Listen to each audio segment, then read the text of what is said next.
Şeyx gözəl insan, nur idi üzündə, sözündə sədaqət, mərdlikdir özündə.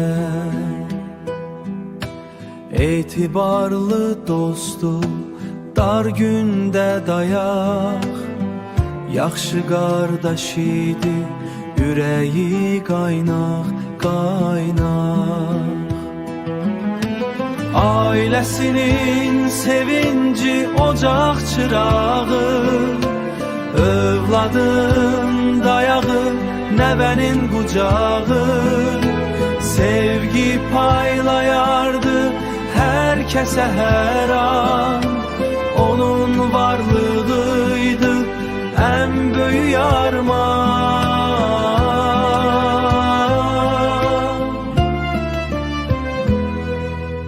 Balakəndə adı hörmətlə çəkilər, yolu keçən hər kəs onu yad edər, yad edər.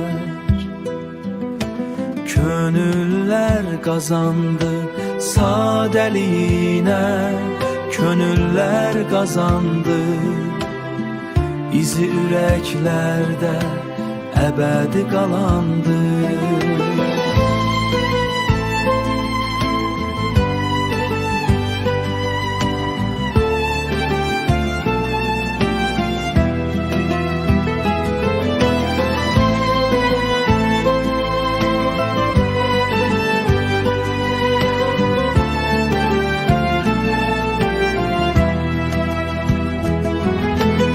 Ailəsinin sevinci ocaq çırağı, övladın dayağı, nəvənin qucağı.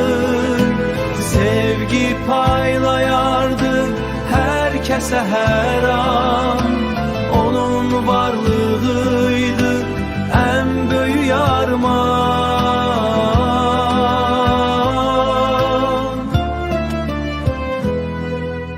Dünyadan köç etsə də tez bir zaman, xatirəsi yaşayır daim hər an. Allah rəhmət etsin o pak ruhuna, cənnət qismət olsun onun yoluna.